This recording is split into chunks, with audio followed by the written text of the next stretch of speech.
armas G1 lend, kenad noored, head juhendajad. Mul oli täna hommikul siiras hea meel kuulata ühe grupi ajatelje jagamist. See oli väga rikastav kogemus, väga armas kogemus minu jaoks. Ja täna ootan nii mina kui ka kõik koolipere liikmed seda mõnusat lõpuesitlust, mis siin kohe lahti rulluma hakkab. Te olete väga suure tööga hakkama saanud ja kõik need 10+10 ja enam nädalat selle esitluse kallal tööd teinud. Ilmselgelt see sellisel kujul õppimine ei ole teie jaoks olnud tavapärane. See on nõudnud palju pingutust, mõningaid keerukaid olukordi, mida on tarvis olnud lahendada. Kuid hästi oluline on see, et te märkate süsteemi, et te oskate väikestest osadest luua suuri seoseid, et te leiaksite kogu selle rännaku jooksul ülesse need kohad ja ajahetked, mida mõnusalt nautida. Ja ruumis ja ajas saab rännata. Seda mina kogesin täna hommikul ja ilmselt olete teie ju seda mõnusalt 10 nädalat kenasti kogenud. Suur tänu, et te olete võtnud vastu selle rännaku, selle pakkumise, mida me oleme teile pakkunud. Need 10 nädalat on olnud hästi luksuslik õppimine. Tavapäraselt oleks teiega tegutsenud nende ainetundide raames heal juhul 10 õpetajat. Nüüd juhendas teid enam kui 20 juhendajat, õpetajad väga erinevates ainevaldkondades. Ja see on luksus. Ja need juhendajad on teinud ka väga suure eneseületuse, on väga palju pingutanud, väga palju endast andnud ja mingitel hetkedel ka reflekteerinud, peegeldanud ja teinud tagasivaateid ja restarte. Suur tänu teile noored, suur tänu teile kõik juhendajad, et te olete panustanud ja hiiglaslik aplaus teile kõigile ja ennekõike Annelile, kes on kogu seda struktuuri hoidnud, kätt pulsil hoidnud ja aega hoidnud, et te kõik saaksite ajas ja ruumis selliselt rännata.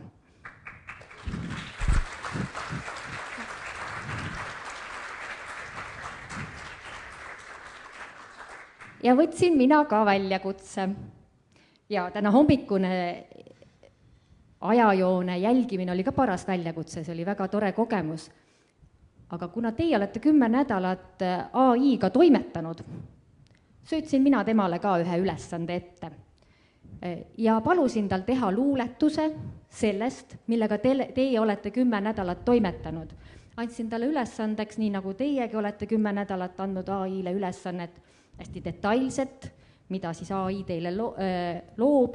Mina palusin tal teha 4-salmilise luuletuse nendest teemadest, mida teie käsitlenud olete. Ja mina palusin ka AI-l lisada sinna juurde Eesti vaade, sest teie käsitlesite väga palju sellist kaugemat vaadet, aga mina palusin siis Eesti vaate sinna juurde panna. Ja nüüd 4-salmiline luuletus, mille lõi AI ja siis me saame kohe sündmuse juurde minna. Ja AI pani luuletuse teemaks aegade rütm. Kreekas kõlas tarkus, tunne iseennast ja jumalad käisid rahva kõrval elu igas päevas. Siin sündis kultuur, mis maailma kandis. Eesti metsahõim veel oma teid kündis. Keskaeg lõi kiriku võlvid ja rae, rüütlid tõid truuduse, mõõga ja väe. Liivimaa orduratsu üle väljade käis, risti ja rauda saime maa täis. Renessanss tõusis, mõte sai uue hoo, Kolumbus lõi kaarte ja maailma avastuste loo. Katk varjas linnu, kuid teadus jäi ellu, ülikool sündis Tartu linna. Päikese kuningas säras, riik, see olen mina, ent rahvas tõusis, murdis trooni pinna. Revolutsioon süütas vabaduse väe, ka Eesti nägi, et maailm muutub imeväel. Aitäh teile ja hästi mõnusat nautimist!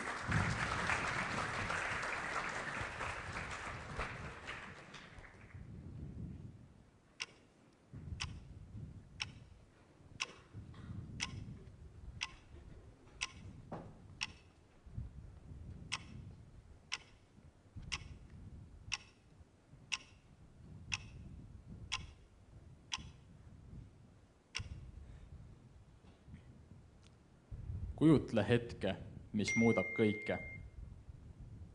Üks rida teksti, üks mõte, üks tegu ja sellest saab alguse epoh.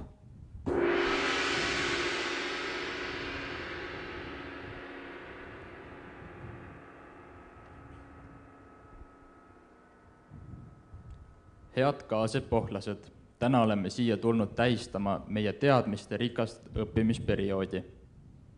See on olnud meie ühine teekond, mida täna tähistame püha söömaajaga, kus kõik istuvad ümber laua, jagavad oma uusi teadmisi, mõtteid, oskusi ja leiba.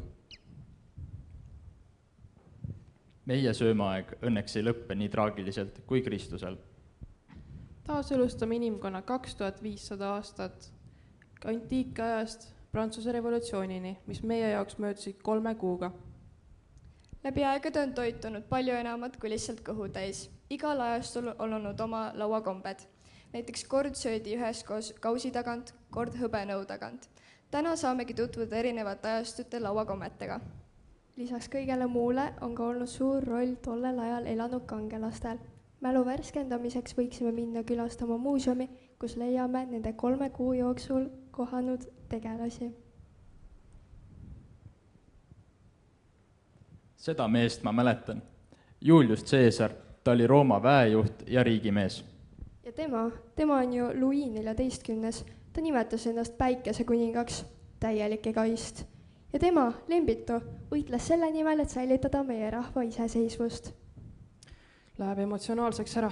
Kuulge, see siin, tema, Leonardo da Vinci on minu lemmik. Ta on täpselt minu moodi. Ta on geenius, leiutaja ja kunstnik. Pluss tema ühe maali järgi on saanud meie tänane üritus ka nime. Michelangelo oli väga hea kunstnik ja skulptor. Kas tema mitte ei teinud Sixtuse Kabeli laemaalinguid? Mulle meeldisid kirjanikest näiteks Homerus ja Molière. Homeruse lugude põhjal on tulnud Kreeka eposed ning Molière on lavastanud hästi palju mitmeid naljakaid lavastusi. Teate, ma ei jaksa seda lihtsalt enam siin kuulata. Aga tead, Beethoven ei saanudki kuulata, tema jäi ju varakult kurdiks, aga siiski on ta loonud palju toredaid lugusid ning on maailmas väga tuntud helilooja. Vaata, aga Shakespeare kirjutas hästi huvitavaid, selliseid surmavaid ja põnevaid lugusid, et tema oli minu lemmik.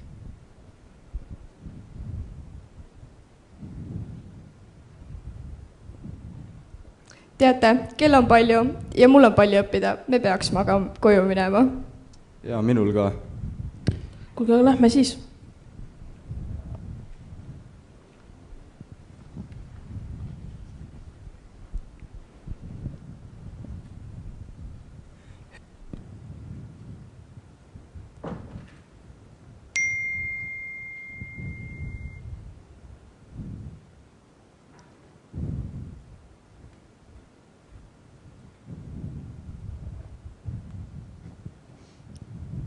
Mina ja teised 2 meie kooli õppijast lõime siis Google Sitesis veebilehe epohide kohta, kus on kajastatud kõikide praktikumid, mis te praktikumis tegite, kuidas te seda tegite ja kuidas esitatakse seda siis siin tänasel lõpuüritusel.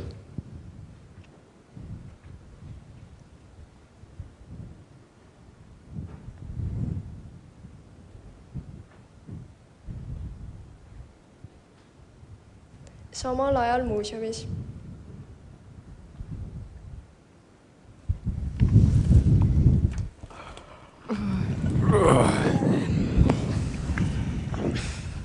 Ah, lõpuks ometi vaikus. Külalised on lahkunud. Nende sähvatused pimestavad mind rohkem kui Zeusi piksenooled. Kui Odysseus rändas merel, oli tal vähemalt puhkehetki. Aga mina ei hetkekski rahu. Päevast päeva ja minutist minutisse sähvatab üks telefon teise järel. Sina, Vana-Kreeka pimelaulik. Kardad välku? Mul sähvatas kirves üle pea, kui need sakslased tulid. Vot see oli äge välk ja pauk. Mina olen väga päris inimene, verest ja luust. Sinu olemasolu on tänapäeval ikkagi kahtluse alla seatud. Aga ometi seisan ma siin, kivist kangelane, mitte tolv lahinguväljal. No ma pigem langeks vabaduse eest lahinguväljal, kui elaks enda elu ahelais. Aga peaks tunnistama, see Postamenti must selja täiega kangeks. No nii, ma näen, et meie südaine salajane vestlus on alanud. Veni, vidi, viitsi. Tulin, nägin, võitsin.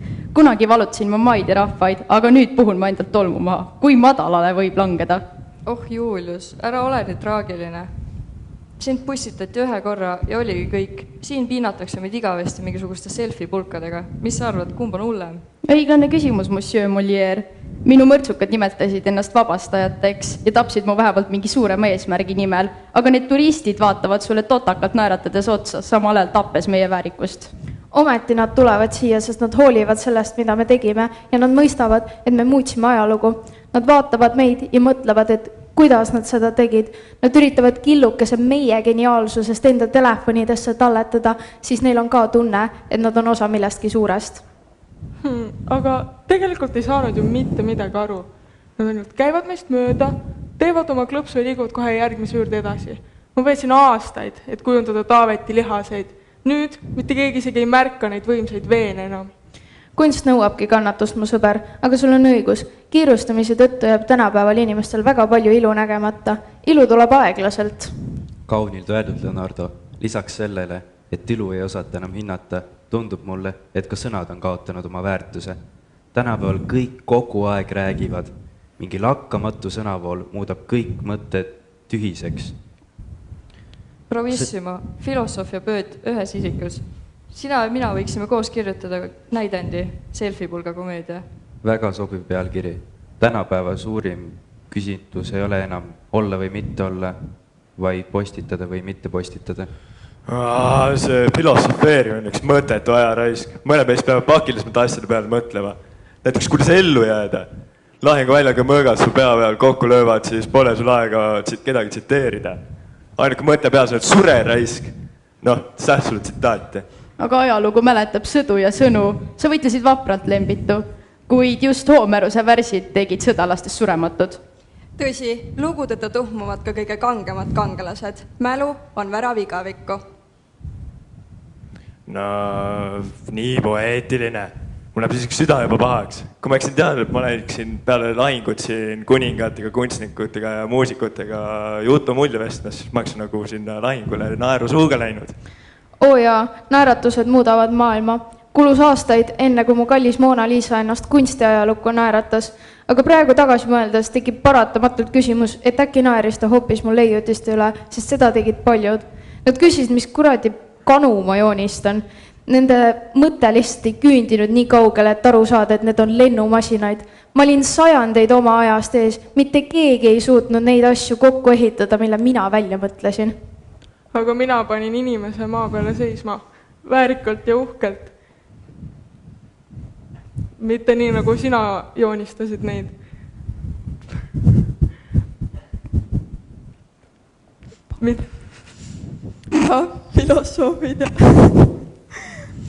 Filosoofid ja kunstnikud vaidlevad taas.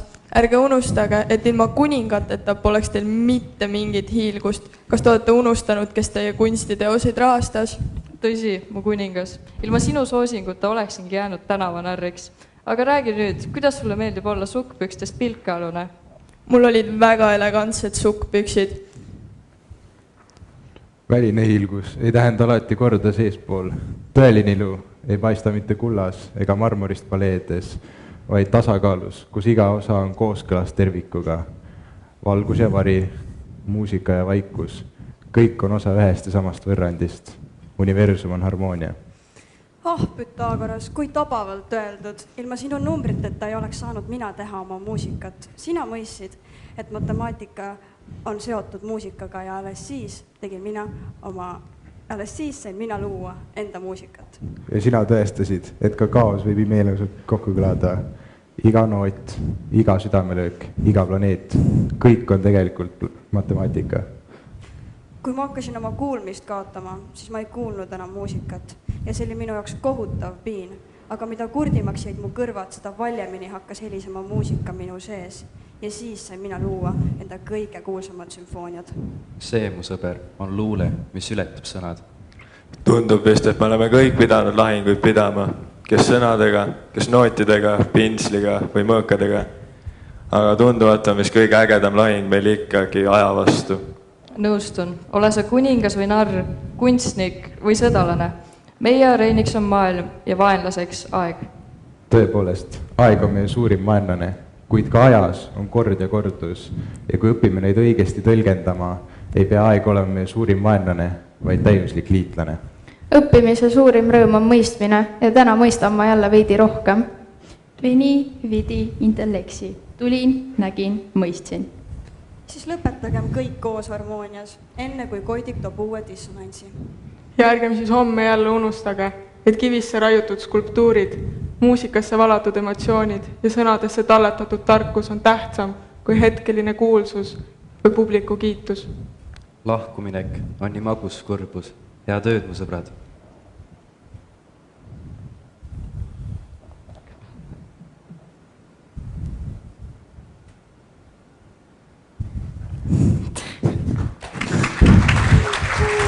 Jasmin.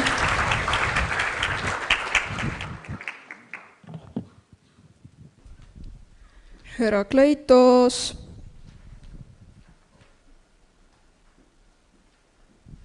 No mis sa passid seal, tule kiiremini nüüd.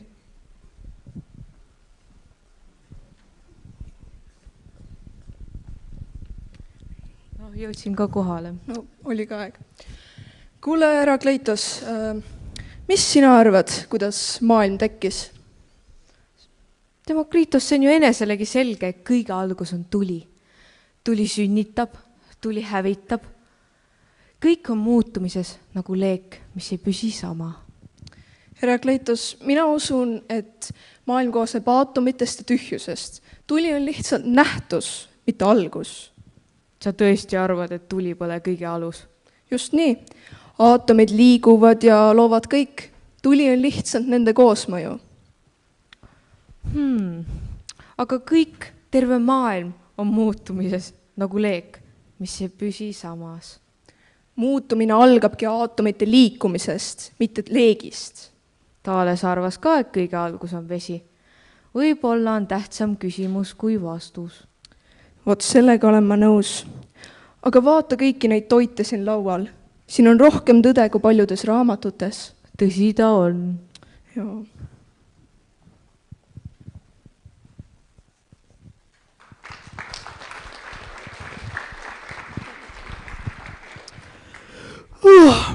Kuulge, kõht on päris tühi. Mingid lõhnad. Oi, kuulge, päris uhked road, mis teil siin on? Tere Adele, ma tulin just Roomast. Meil on suured pidustused olemas ning kõik valmistavad palju süüa. Tere Carolin, mis toite te seal Roomas sööte? Rikkam rahvas sööb liha, kala ja vürtse kaugelt maalt. Vaesem rahvas sööb köögivilju, leiba ja ube, kuid kõik armastavad karumit, kalakastet. Karum, huvitav. Meie kreeklased sööme rohkem oliive, juustu ja leiba. Liha sööme harva, pigem pidupäevadel. Teie toit tundub tervislik, kuid lihtne. Mulle meeldiks ka mõnikord nii süüa. Ja mulle meeldiks proovida teie karumit. Siis toon järgmine kord sulle pudelikese kaasa. Aitäh, olgu toit lihtne või rikkelik, peaasi, et seda jagada saab. Meie praktikumi liikmete ülesanne oli luua mõndadest erinevate epohhide roogadest butafooriad, mida kasutada tänase lõimingu raames lauakaunistusena. Siin on värsked kalad.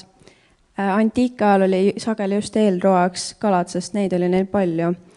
Eriti meeldis neile kääritatud kalakastmis ja veinis praetud porgandid.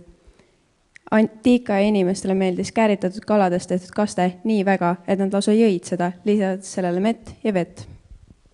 Originaalsemaks rooks oli kalakaste karumit, mida veiniga segatuna nimetati oenokarumiks ja igapäevarooks oli sardiinivorm.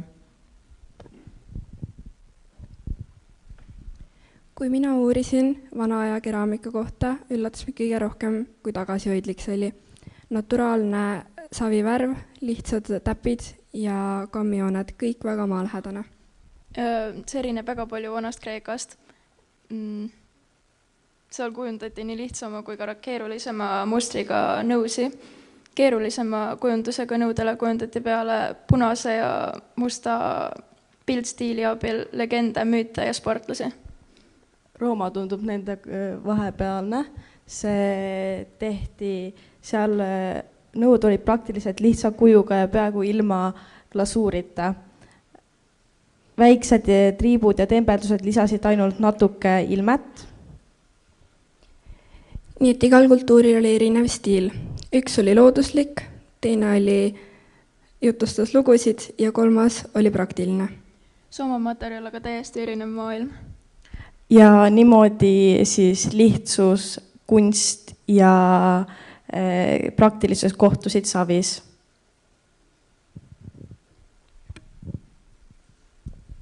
Nagu hea toit teeb töö heaks ka muusika, eriti siis, kui see on teraapiline.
Tead, mina küll tunnen ennast palju paremini. Kuule, mul läheb vist hoopis halvemaks. Ära mõista mind valesti. Muusika oli väga hea, aga ma arvan, ma sõin seal laual midagi väga söödamatut. See viis oli küll ilus, kuid see tuletas mulle meelde, et valu võib kesta ajastust ajastusse. Täpselt nagu Achilles ja tema nõrk kohtkand, Odysseus, tema pikk ja kaua kestev kodutee ning igatsus lähedaste järele. Aga kes nad olid, et neist siiamaani niimoodi räägitakse?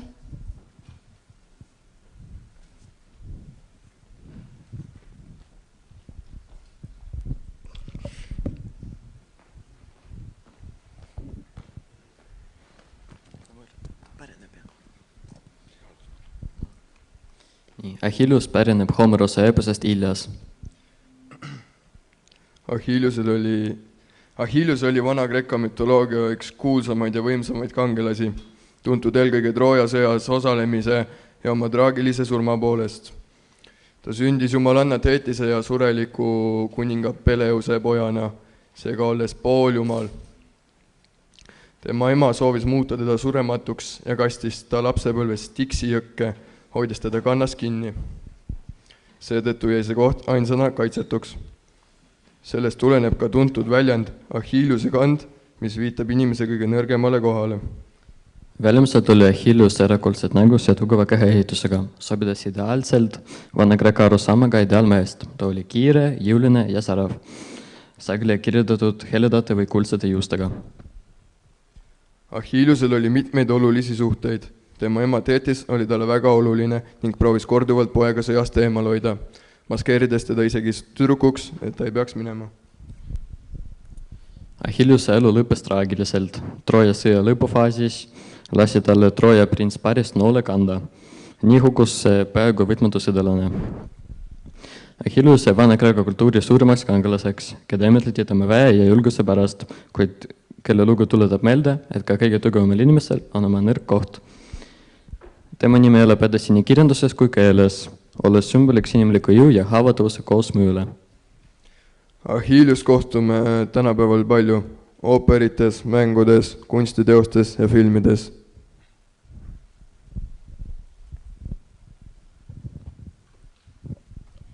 Meie tutvustame Odysseust, kes on Homerose eepose Odysseia peategelane. Ta on Kreeka kangelane ja väejuht, kes on tuntud oma nutikuse ja kavaluse poolest. Ta kujundas kuulsa Trooja hobuse, mis aitas kreeklastel linna vallutada. Odysseus on visa ja otsustuskindel, ta ei anna kergesti alla, isegi olukord tundub lootusetu. Odysseuse lugu algab sellest, et Trooja sõda on lõppenud, kuid Odysseus ei saa veel kohe koju naasta. Tema teekond on pikk ja täis ohte. Ta peab läbima 10 seiklusi ja kohtub 10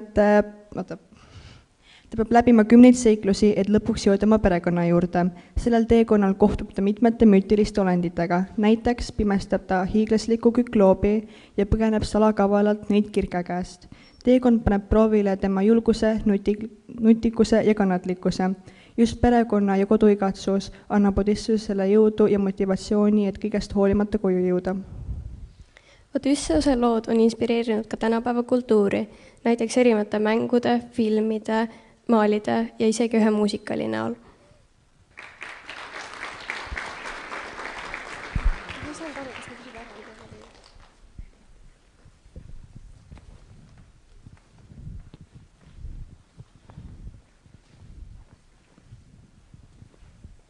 Küll see Odysseus oli ikka tark ja kaval mees. Tema mõtles välja Trooja hobuse, mis otsustas sõjakäigu edukuse.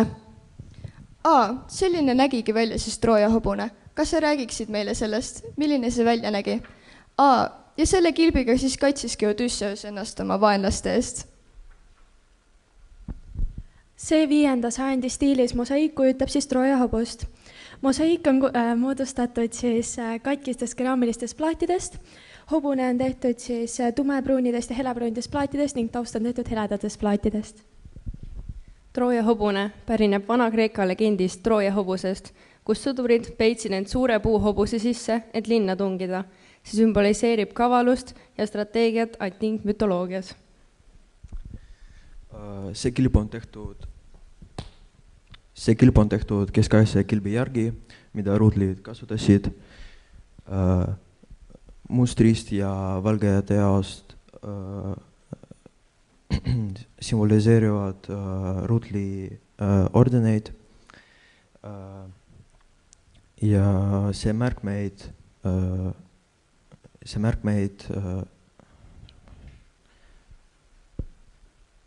kuninga lilled, nad viitavad kroonile ja see märkmeid näitavad, et ruutel oli usav ja auväärne. Kui põnev, aga milliseid ehitisi leidus antiikajal?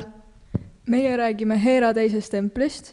Tempel asub Paestumis Lõuna-Itaalias ning on üks kõige paremini säilinud templeid, mis on pärinenud siis antiikajast. Tempel ehitati umbes 460 kuni 450 aastat enne Kristuse sündi. Heera teine tempel oli pühendatud kaitsejumalanna Heerale. Inimesed käisid seal ohverdamas ja palvetamas, seal toimusid rituaalpidustused. Inimesed uskusid, et Heera aitab hoida kodu ja perekonda õnnelikuna. Heera tempel andis inimesele koha, kus tunda jumalanna kohalolekut ja tuge oma igapäevaelus. Tänapäeval on tempel jätkuvalt hinnatud ning unikaalne ajalooline pärand, mis ühendab kunsti, kultuuri ja religiooni.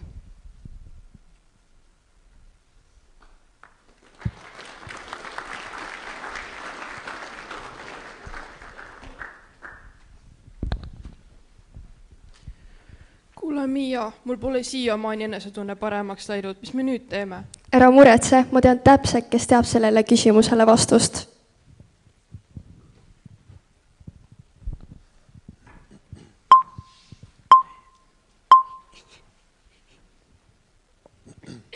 Kuule, kas Delfi oraakel räägib ka tänapäeval, mis homme juhtub? Ikka näiteks loed Delfi portaalist uudiseid, aga sageli juhtub nii, et sisust sa väga midagi aru ei saa. aga siis ju ongi nagu päris oraakel, räägib väga segaselt. Või siis lihtsalt Delfi portaal kirjutab oma uudiseid segaselt. No aga vähemalt oraakel ei saada mulle reklaami iga päev.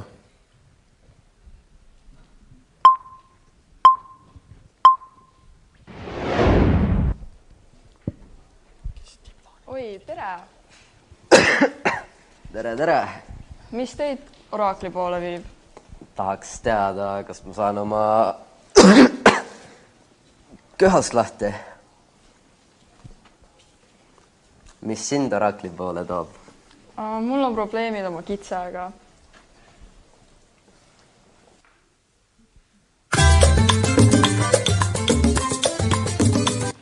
Mis varjab su hinge?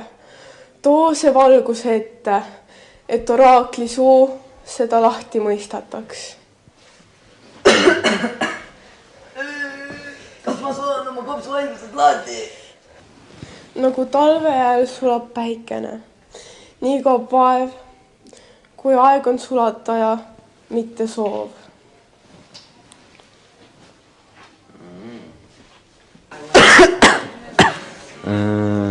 Aitäh!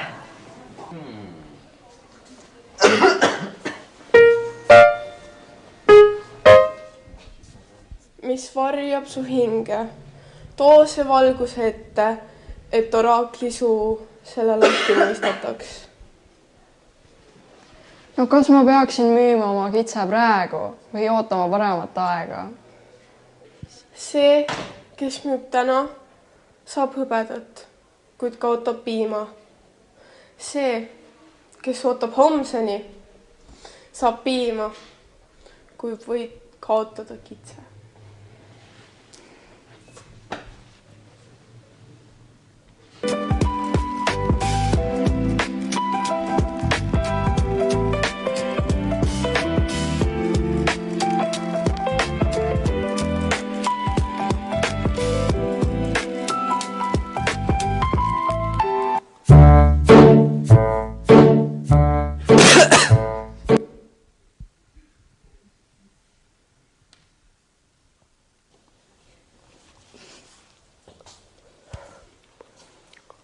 Kas sa said midagi aru või? Ei saanud.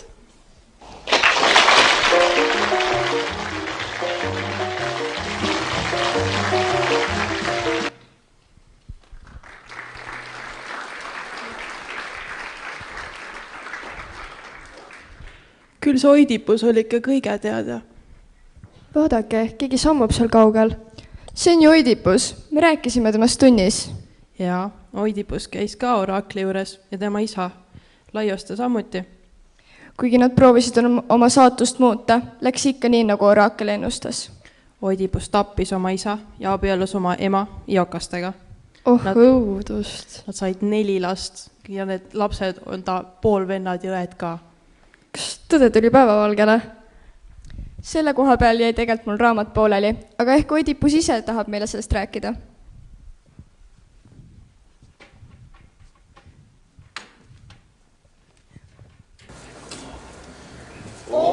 Toeta mind saatus, et mu suust ja teost ei iia laulik puhtus kaoks, et jääks mu meelt see kõrge seadus kindlalt juhtima, mis sündinud kord on taeva eetrist.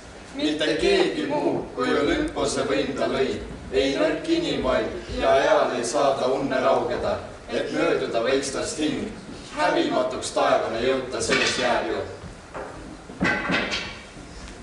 Auväärsed raugad, nõu mul palves austada on taevavõime ning ma selleks lõhnarohte kaasa tõin ja suitsuohvriks lõhnarohte kaasa nüüd.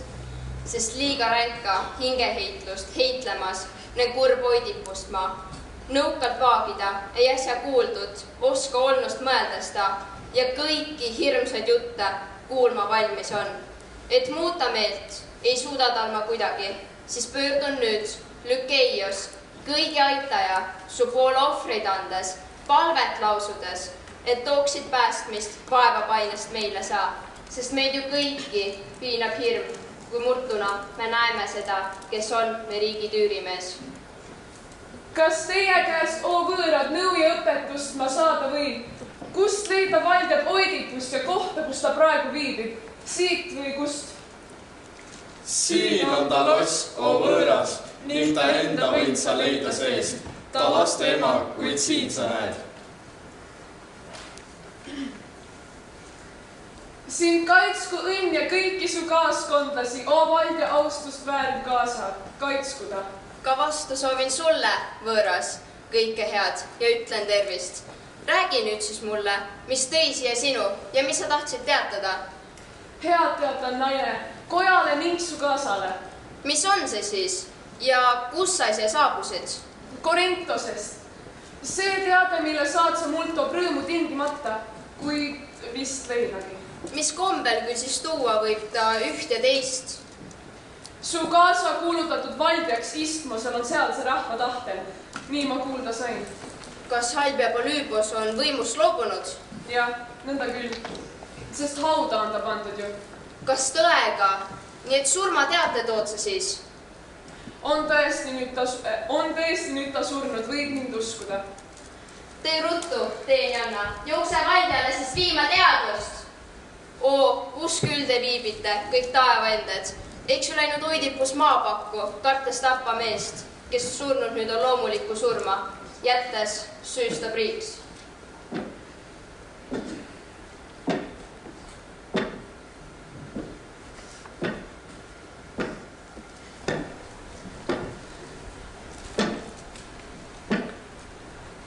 Mu armas naine, hea Jokaste, ütle, miks sa lasksid mu kambrist välja kutsuda. Sa kuula nüüd, mis räägib siin see naine ja siis sa näed, mis on auväärsed taevaended väärt. Kuid kes ta on ja mis tal mulle öelda on? Korintosest, su sünnilinnast saabus ta ja teatas, et on Polüübos surma suikunud. Mis sa räägid, võõras? Kuid ma kuulan siin. Kui pean ma sellest kõige enne rääkima, siis teatan sulle, et ta tõesti surnud on. Kas mõrvaohvriks langenud või haigena? Ka kerge tõuge saadab rauga hingama. Siis haigevoodel siit ilmast lahkus ta. Nii küll. Ja eks ta olnud ka ju kõrge seas. Naine, miks on tarvis uskuda veel Delfi endeid? Linde taevakõrgustes. Nii ütles ju oraakel, et ma saama pean kord enda isale mõrvariks. Ja mulle alub ta puhtab nüüd. Kuid mõõka pole ju kättegi küll siima võstnud. Kui mu lahkumist ta vaideks leidis nii, et nõrkes. Siis on see mul süü, kuid taevaendid haadusesse kaasa viis, ta surres siiski ning nad täitumata jäid. Kas ammu ma ei öelnud, et ei kehti need?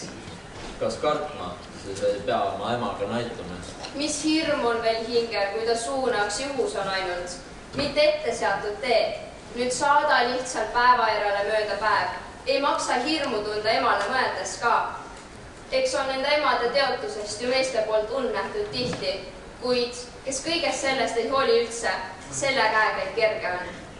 Sa räägid õiget juttu küll, kuid siiski veel on see, kes silma tõinud hingeliste seas ja hirmu veel ei kaota ka su õige jutt. Et isa on surnud, see on toeks ju ikkagi. On tõesti, siiski kardan ellu jäänud naist. Kes on see naine, kelle ees on kartus sul? Rope see on, surnud vürsti lesk, ohrauk. Mis ohtu põhjust karta on sul siis ta poolt? Ma kardan õudse taevaenda täitumist. Mis tõotab see siis? Või pead sa sest vaikima? Ei pea. Mu vastu ütles kord Apollon, et ma emaga heitud ühte ning et mõrvariks ma isana saavad. Selle tõttu lahkusin Korintosest ammu. Varju otsides sealt võimalikult kaugel. Läkski hästi mul. Kui näeksin vanemaid, siiski kas või kordki veel. Neid asju kartes läksid siis maapakku sa? Jah, võõras. Selleks, et mitte saada mõrvariks. Oh poeg, sa veel ei aima. Paistab, mis sa teed. Kui siis nõnda, Rauk. Kuid taeva nimel, eks räägi siis. Kui sünnimaad sa kardad, et neist hoiduda? Mul hirm on, et võib õigus olla hoidlasel. Ja et sa pead seal enda vanemaid teotama? Jah, see mul hakkamatu hirmu põhjus on. Siis olgu öeldud sulle, kardad asjata. Kuis nii? Ma nende poeg, kellest sündisin. Tead, ta on kingiks saanud sinu mu enda käest. Ja jätkus võõra lapse jaoks tal armastust. Miks mitte, kui tal endal polnud lapsi ju. Kas ostid siis mu või ehk andsid leiuna? Kitaironilt su leidsin kalju järsakust. Mis ohtudesse leidsid siis mu sattunud? Eks vaata liikme kohti enda jalgadel. Vaeva, miks sa räägid sellest puududest? Sealt aukudest ma välja nöörid kiskusin. See hirmus teotus kaasas mähkmeist on mul siis. Seetõttu just sind kutsutakse Oidipus. Kuid taevas hoidku, kummu vanamees toimib nii? Ei tea, su andja sellest rohkem öelda võib. Siis teiste käest sa said mu ning ei leidnud maast.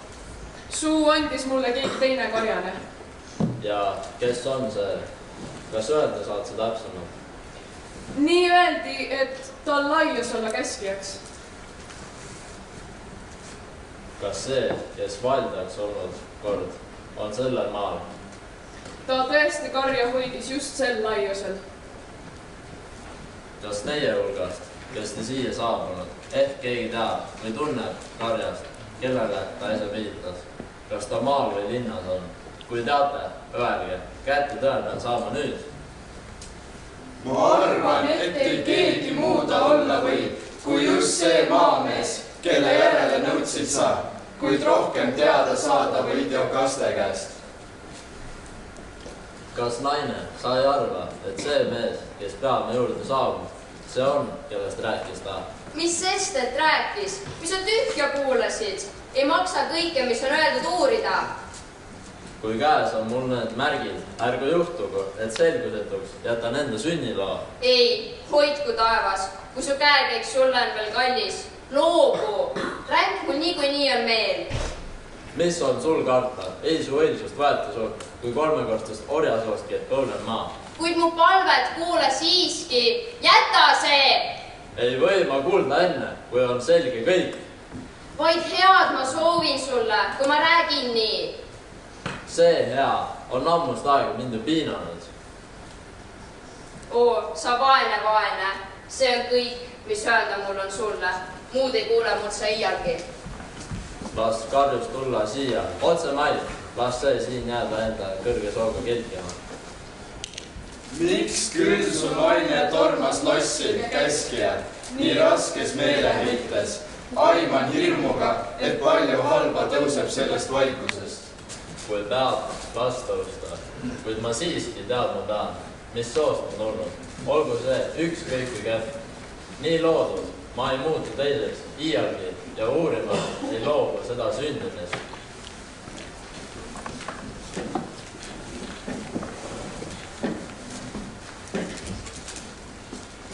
Ehk on ka mul teadja tarkust ning ma selle enne võin lausuda taevase toega, et Kitairon homme täiskuu aegu sind austab rahvas, sest ema kombel sa ükskord Oidipust kaitsesid ning hoidsid kindlalt. Kiites armastus su põues, valdja, me käskija vastu, kooritantse teeme. Apollon, me rõõga sulle nagu meelt mööda.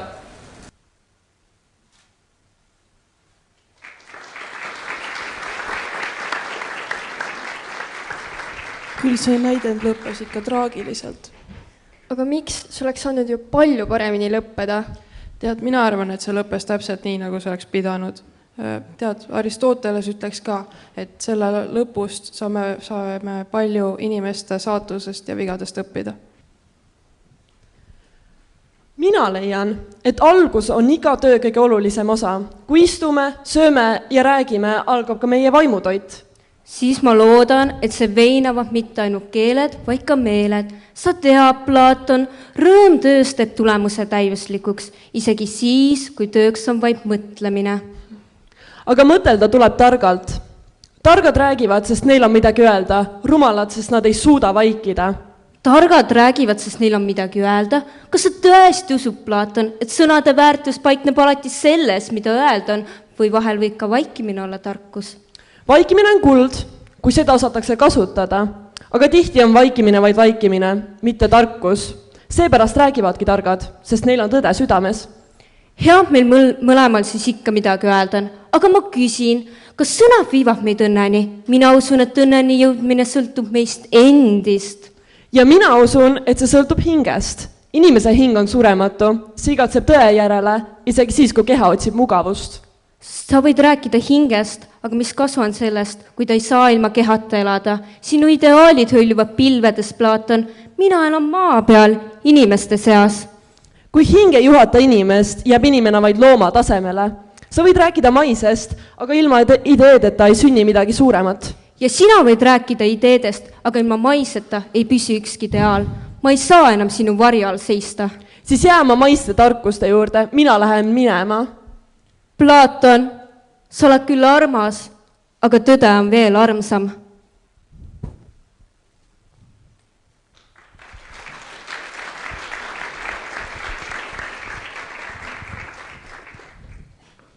Aga Miia, kas sa üldse tead, kes Aristoteles oli? Jaa, natuke. Ta oli Platoni õpilane ning õppis tundma koljude ehitust ning funktsioone.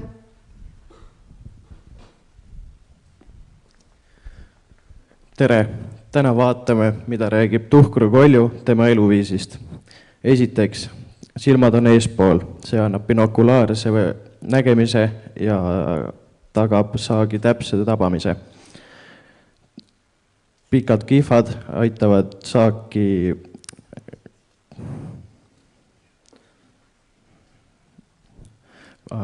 Pikad kihvad on haaramiseks ja saagi surmamiseks.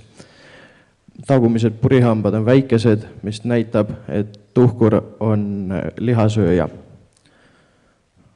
Lõualuu liigub üles alla, mis näitab, et tuhkru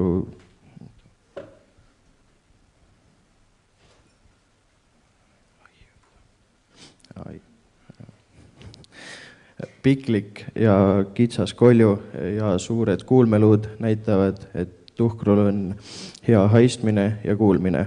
See tuleb kasuks öösel urgudes saaklooma tagaajamisel. Kokkuvõtteks, tuhkru kolju on ehitatud kiireks haaramiseks, liha lõikamiseks ja täpseks jahtimiseks. Oleme uurinud koljut, nüüd pöörame pilgu selle sees asuva laajule. Mina Eurofilus Aleksandrast olen pühendanud oma elu inimese keha ja vaimu uurimisele. Olen avastanud, et mõtlemine ei asu südames, nagu paljud usuvad, vaid ajus. Olen uurinud erinevaid elusorganisme ning saan järeldada, et erinevate elusorganismide ajud ja nende proportsioonid on ka erinevad. Toon näiteks minu lahatud linnu aju. See siin on inimese aju. See on 13 korda suurem linnuajust. Inimese aju on suur ja kurruline, mis võimaldab keerulist mõtlemist, loovust ja õppimist. Linnuaju on aga väike ja sile, kuid väga kompaktne ja tõhus, eriti nägemiskeskused ja väike aju. Avastasin ka seda, et kui aju või närvid said vigastada, lakkas ka keha taju ja töö. Paljud peavad mu tööd pühaduse rikkumiseks, kuna olen avanud selle, mida inimesed peavad pühamaks kui kõik muu, inimkeha. Kuid mina arvan, et tõeline teadmine ei solva jumalaid, vaid vastupidi. See viib meid lähemale nende mõistusele ja korrale, millega nad maailma loonud on.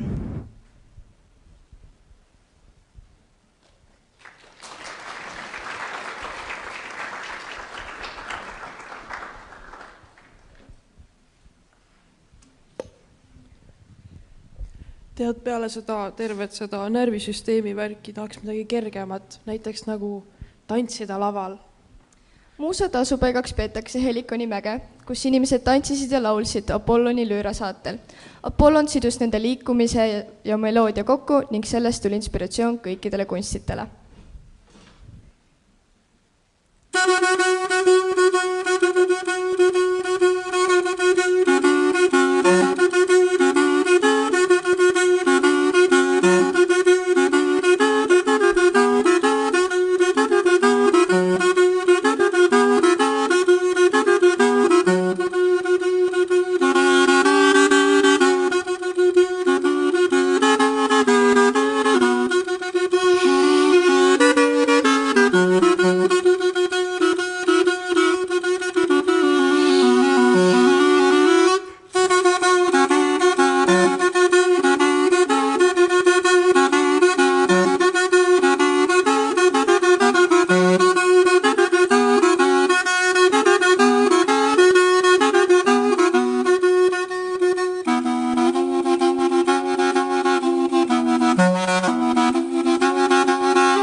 kui vaid mina nii hästi tantsida suudaksin. See oli küll nii ilus, kuid see tuletas mul meelde, et igas asjas võib olla peidetud midagi, näiteks saladus, mille avamine võib tuua nii valu kui ka ilu.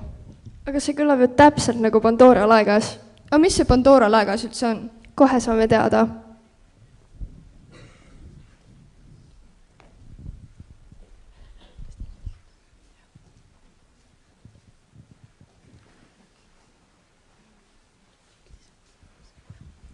Oi, kui ilusad ehted siin poes on.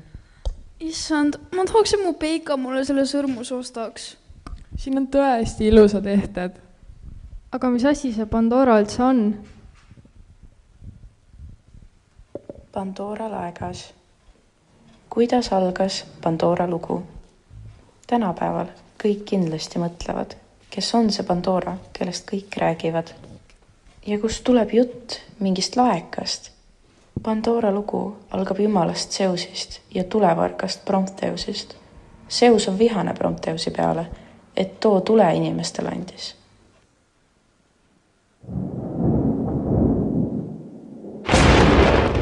Nad ei jää karistuseta. Loon neile kingituse, mis toob kannatusi. Kuidas loodi Pandora? Zeus, vihane Prometheusi tulevarguse pärast, otsustab luua naise, Pandora, kui näilise kingituse, aga tegelikult karistuse inimkonnale. Ta kutsub endale appi Ateena, tarkuse ja käsitöö jumalanna, kes annab Pandorale tarkuse ja osavad käed, et ta aga oskaks luua ja tegutseda graatsiliselt ning nutikalt. Seejärel kutsub Zeus appi Hermese, jumalate sõnumitooja, kes kingib talle kavaluse, terava mõistuse ja veenmisvõime, et Pandora oskaks oma sõnade ja tegudega teisi mõjutada ning oleks sama nutikas kui kaunis. Hephaistos, tule ja sepitsemise jumal, loob oma osavate kätega Pandorale kehasavist. Peale teiste jumalate õnnistlusi astub Zeus ligi ja kingib talle sisse elu ja hinge.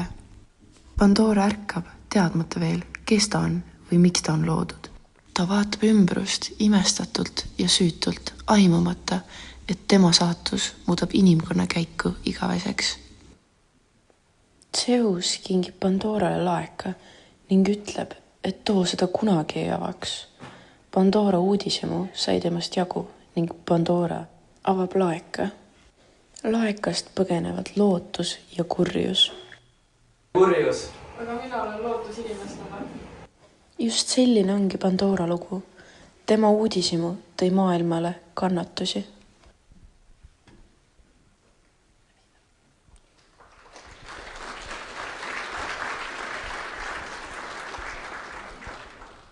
Oota, mis juhtus? Miks kõik pimedaks läks? Pandora laeka avamisel paiskus maailma pimedus. Kas kellegil mingit tuld ei ole? Kas või küünalt?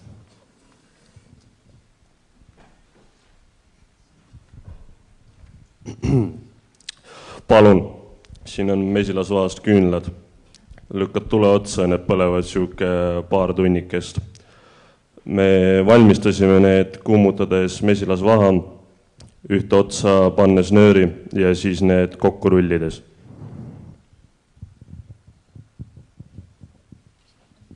Need küünlad valgustavad lauda päris hästi. Kas sa ei arva? Tõepoolest, kogu laud on valge. Toit tunneb ka väga hästi.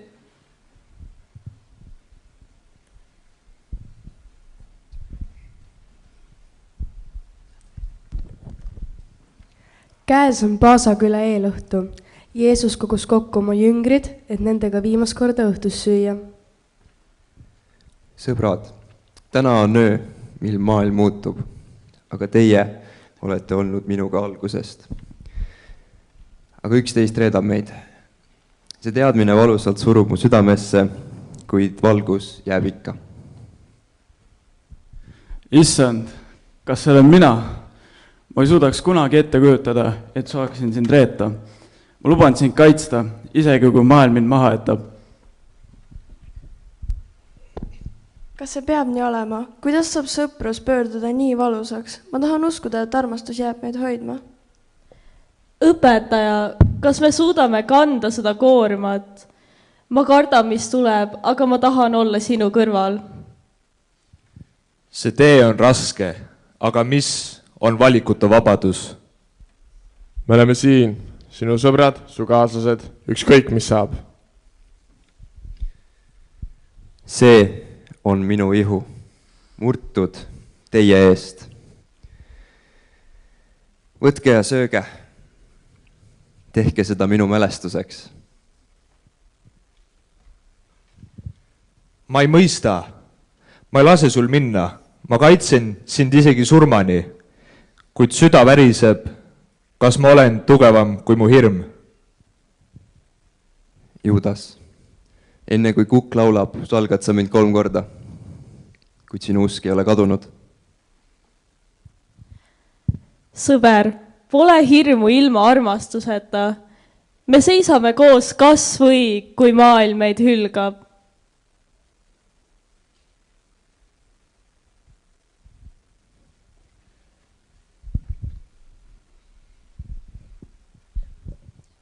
Kui pimedus tuleb, siis olgu meil valgus, mis ei kustu.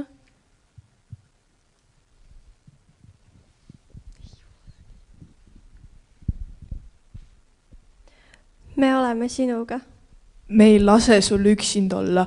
Üheskoos suudame kõike kanda.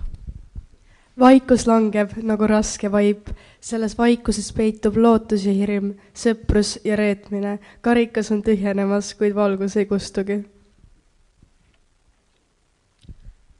Kas me oleme valmis? Kas suudame järgida armastuse teed, mis meid ootab?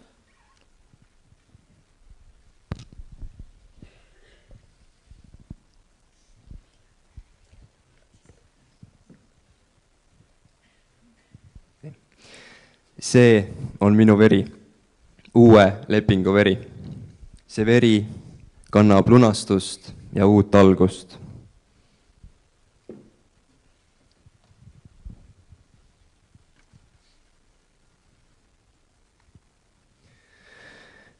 Sõber, tea, isegi pimeduses on valgust. Meie teekond ei lõppe siin. Kuidas sa võid seda lubada? Kuidas me suudame ilma sinuta edasi minna? Ma tunnen end eksinuna. Aga Jeesus, mis saab meist? Kas me jääme üksi? Me vajame su valgust, et mitte pimedusse vajuda. Kui pimedus tuleb, siis olgu meil valgus, mis ei kustu. Armastus on tugevam kui reetmine. Me oleme sinuga. Me ei lase sul üksinda olla. Üheskoos suudame ju kõike kanda. Vaikus langeb nagu raske vaip. Selles vaikuses peitub lootus ja hirm, sõprus ja reetmine. Karikas on tühjenemas, kuid valgus ei kustugi. Kas me oleme valmis? Kas suudame järgida armastuse teed, mis meid ootab? Ei keegi pole kunagi päriselt valmis, aga armastus ei oota valmidust. Ta tuleb, kui on aeg. Meie ülesandeks on olla selle armastuse kandjad. Mis saab meist? Kas me suudame kanda seda vastutust? Ma loodan, et meie usk ei hääbu. Teist saavad valguse kandjad. Teist saavad leivamurdjad, teist saab mälestus ja elu. Kui leib on murtud ja veri jagatud, jääb meile ülesanne kanda edasi valgust, jagada armastust, elada mälestust. Las publik sütib samas valguses.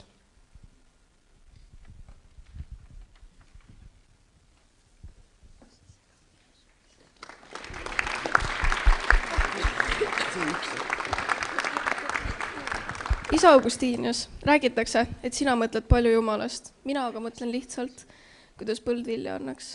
Ma arvan, et see on hea mõte.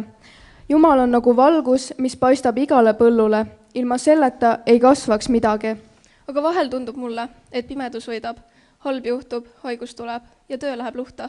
Aga talumees, pimedus ei ole omaette jõud. See on vaid valguse kadumine.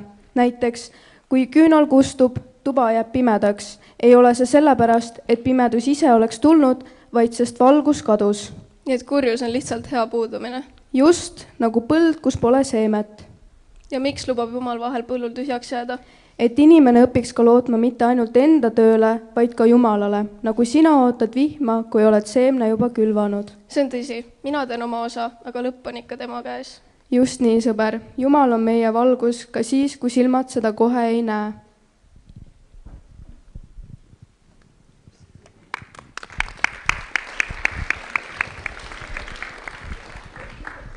Loodetavasti lõpeb meie söömaaeg nii traagiliselt kui Kristusel. Jah, siin sai nii palju nähtud ja kogetud, kangelastest teaduse ja kunstini. Aga kui vaadata kõrvale traagilisusest, saime me ka tantsida, õppida ja naerda.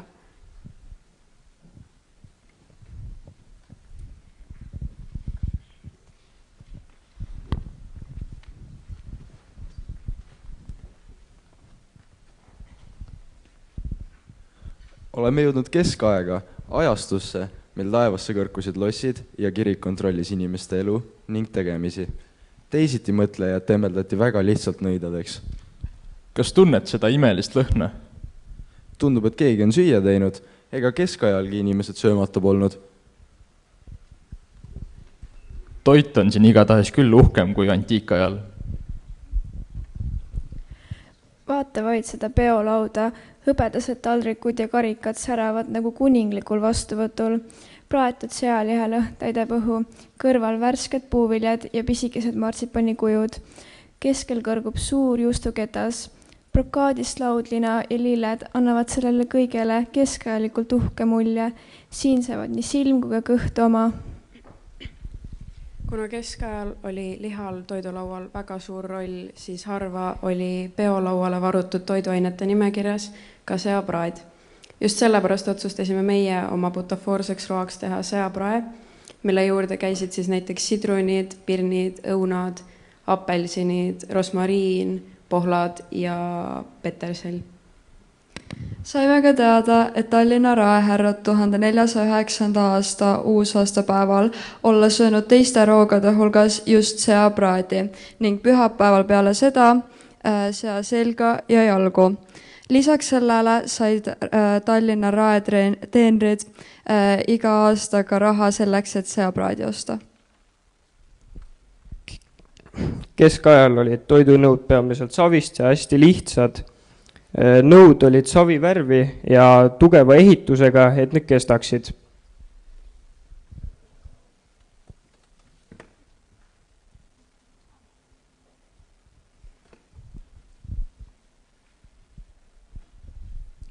Tere, lugupeetud kuulajad. Minu nimi on Toomas. Ma olen pärit Aquino linnas. Ma õppisin Kölni ülikoolis Saksamaal. Seal jõudsin veendumusele, et Aristotelesel on nii mõndagi õppida. Mul on paar õpetussõna teile öelda. Oma elus ma proovisin mõista, kuidas usk ja mõistus saavad koos toimida. Ma olen öelnud, mõistus ei ole usuvastane, vaid selle teenija. Meil on mõistus antud selleks, et saaksime paremini usku mõista, mitte selle vastu töötada. Ma uurisin inimeste eesmärke ja tegusid.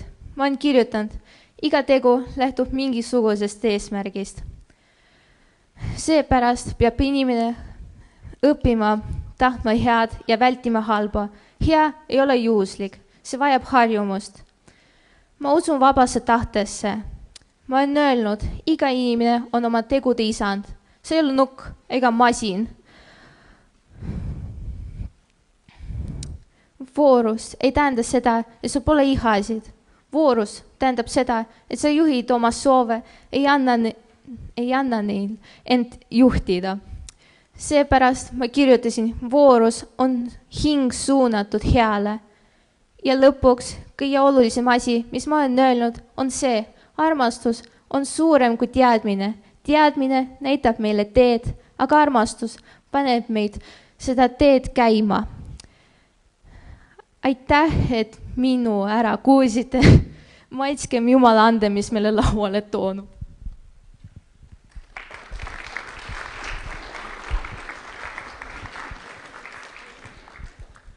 Kas sa tead, mis juhtub toiduga peale söömist? Minu teada jõuab toit makku. Aga mis roll sellel maol on? See on seedeorgan. Aga kui palju meil neid seedeorganeid on ja kus nad meie sees asuvad? Mis sa minu käest küsid? Ma küll ei tea. aga bioloogia praktikum teab kohe kindlasti.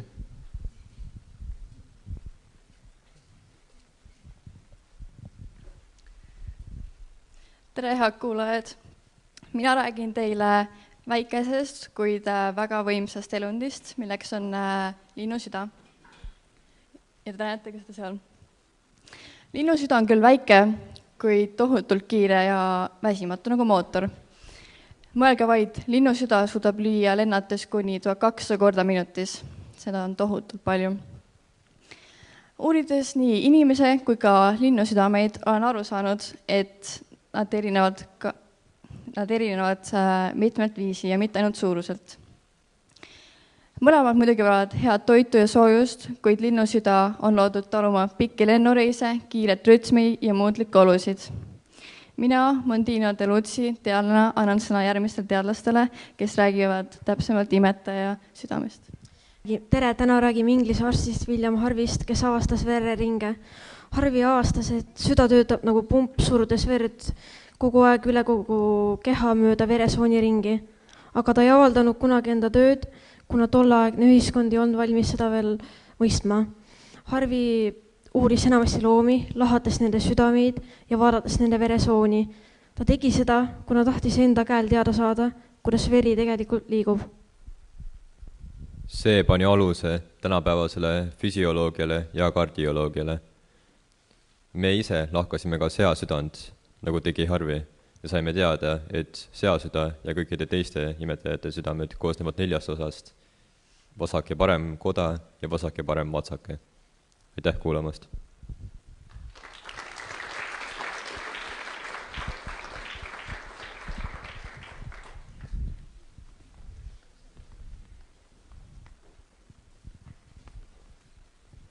Kas tead, kellel oli üks väga õilis ja vapper süda?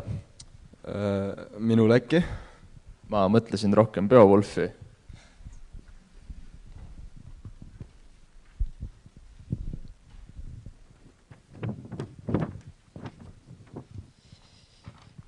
Meie tutvustame Beowulfi, kes oli siis 10. sajandi vapper Geati sõdalane ja hiljem sai ta ka kuningaks. Beowulf on anglisaksa munga kirjutatud teos, mis ilmus 10. sajandi lõpus Germaanist. Teose esimene sündmus on, kui Beowulf võitles koletis Grendeliga ja hiljem ka Grendeli emaga. Grendel on hirmuäratav koletis, kes ründab Taani kuninga saali ja tapab sõdalasi. Beowulf läheb appi. Ta võitleb Grendeliga palja käsi ja rebib tal lõpuks käe küljest, mille tagajärjel koletis sureb. See hetk näitab Beowulfi kangelaslikkust ja teeb temast kuulsa sangari. Teiseks sündmuseks on aastaid hiljem, kui Beowulf on juba vana kuningas ning ta peab silmitsi seisma draakoniga, kes ründab tema kuningriiki. Beowulf võitleb vapralt ja tapab draakoni, kuid saab ise surmavalt haavata. Beowulf sureb. Tänapäeval on Beowulfis kirjutatud kuskil 7-11 filmi ja temast on tehtud ka kunstiteoseid, mis on võetud siis Beowulfi teose momentidest. Ja temast on tehtud ka üks muusikaline teos, milleks on ooper.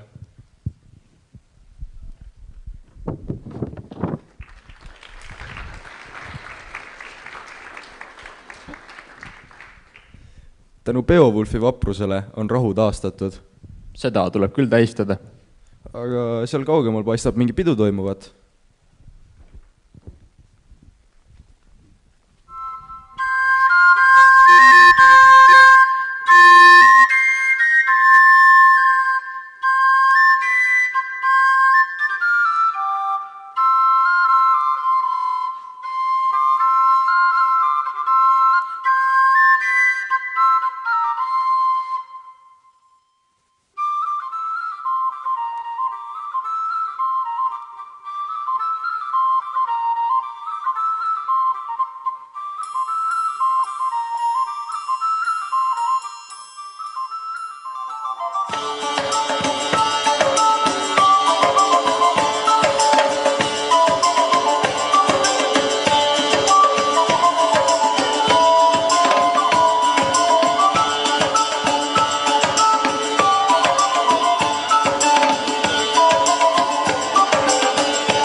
Nad tantsisid nii kaua, et jälle läks pimedaks.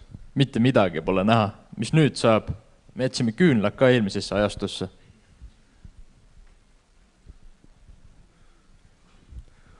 Kuule, need seal on palju valgemad kui küünlad ju. Keskajal kasutati tervikute jaoks loomarasvas kastetud riiet ning põlema pandud.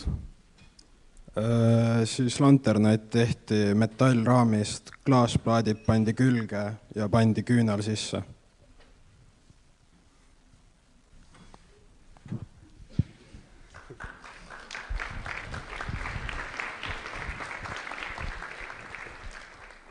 Väga hea, et valgust saime. Enam ei pea varaste pärast ka muretsema. Mis vargaid sa silmas pead? No näiteks Robin Hood. Meie räägime teile legendaarsest kangelasest Robin Hoodist, kellest on loodud palju teoseid ja legende. Ta oli tegelane, kes varastas rikastelt ja jagas vaestele. Robin Hood on pärit Sherwoodi metsast ja 14. sajandi lõpus on need tuntud lood kirja pandud. Teda kohtame Inglise rahvalugudes, mida tuntakse nime all Robin Hoodi lood. Robin Hoodi elu oli täis seiklusi ja võitlusi õiguse eest. Ta elas koos oma kaaslasega Sherwoodi metsas. Ta põgenes seaduse eest, sest graafid ja šerifid pidasid teda kurjategijaks. Robin Hoodist on tehtud palju uusi lugusid ja kujutisi. Teda on näidatud filmides, multikates ja telesarjades. Tema tegelaskuju on muutunud aususe ja julguse sümboliks. Ka tänapäeval tehakse uusi versioone tema loost.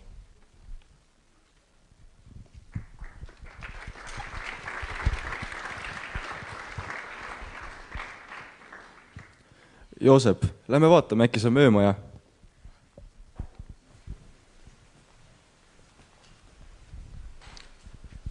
Mis tiks on?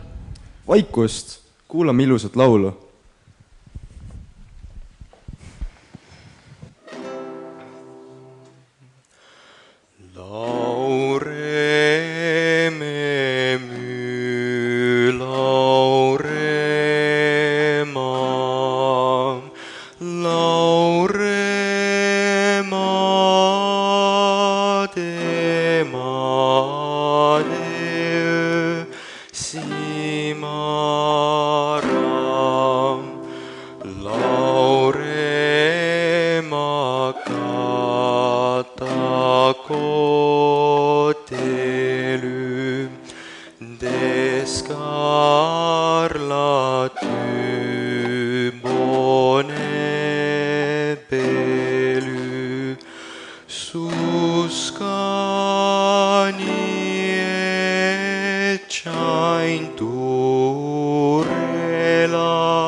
Väga kaunis muusika.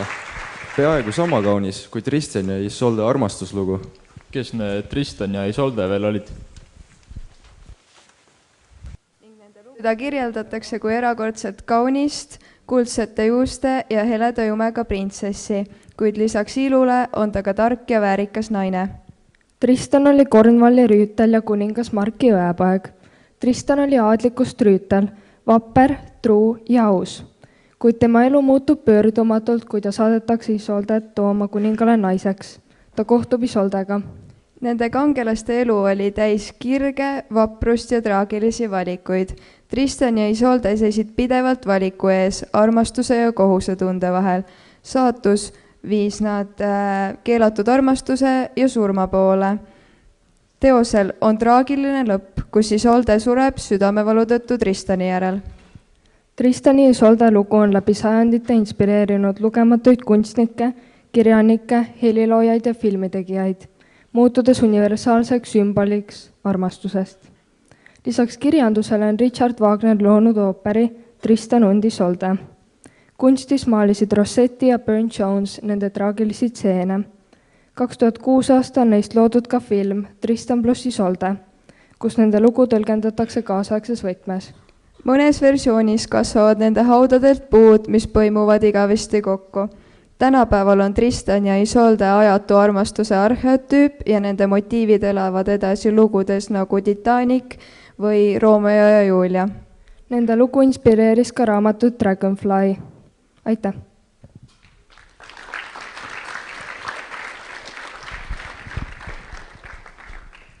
Kes ütles, et ajastud lõpevad vaid kuupäevadega? Mõnikord võivad ajastud ka lõppeda armastuslooga. Tristan ja Isolde on meile tunnistuseks. Olemegi jõudnud siis renessansi aega. Aega, mil inimesed avastasid, et elu polegi ainult ellujäämise nimel. Inimesed avastasid, maalisid ja tegutsesid. Levis humanism. Leonardo da Vinci joonistas lennumasinaid, Michelangelo joonistas taevast ja Columbus avastas uue mandri. Maaliti, leiutati, avastati küll palju, kuid ega sellel ajastulgi inimesed söömata ei jäänud. Näe, laud täis ilusaid laterneid ja nõusid. Vaata, kui kaunis meie söögilaud täna õhtul on. Hani näeb nii maitsev ja mahlane välja. Tõesti on väga ilus. Toit näeb maitsev välja, laud, lina ja nõud on nii kaunid.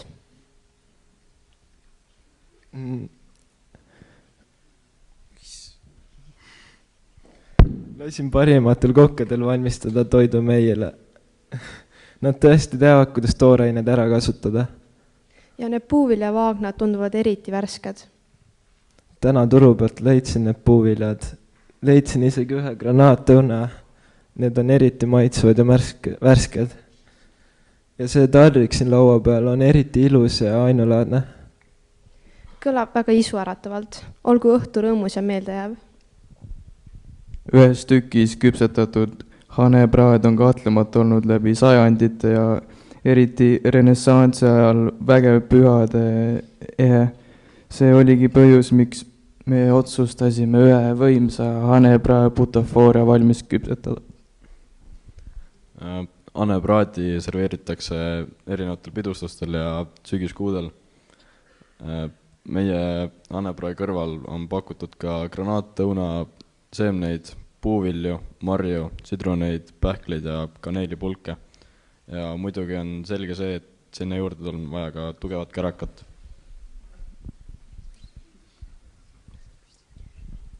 Renessansiaegne taldrik oli hoolikalt käsitsi maalitud. Värvid olid tihti kuldsed või sinakad ning taldrikutel olid erinevad sümmeetrilised mustrid või mõnikord ka sümbolid.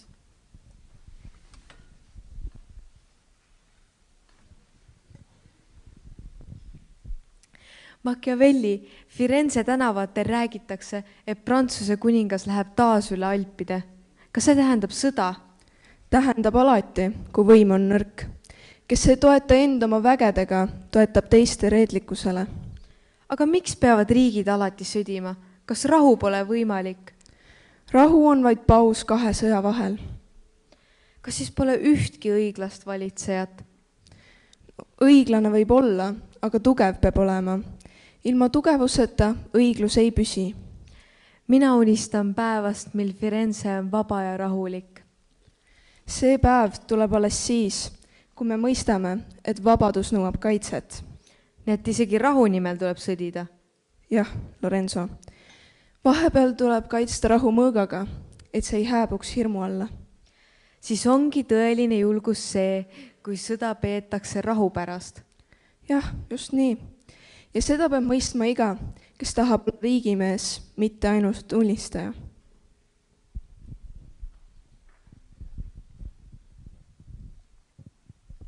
Me oleme nagu maataavastajad. Iga ajastu lauadega leiame uusi roogi ning lauakaunistusi. Täpselt nii.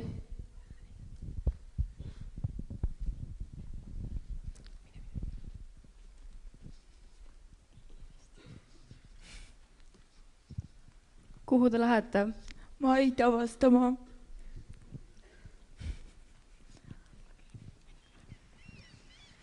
me leidsime riigi ikka nii kiiresti. Kunagi Ma olen ammu nii aega elevil, et tagasi saan elasid uuesti, kaks venda. saan oma uue klassiga kohtuda. see oli kuidagi nii lihtne. Kartsin, et me läheb kauem ja jääme kooli hiljaks. Nii tore, et meil on siuke asi nagu Google Maps. Aga huvitav, kuidas selle peale üldse tuldi?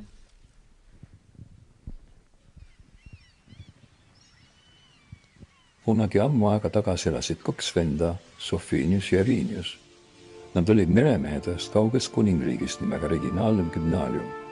Selle maa rahvast polnud kunagi varem näinud ega maitsnud tõelisi virtse, mille pärast oli nende toit liiga lihtne.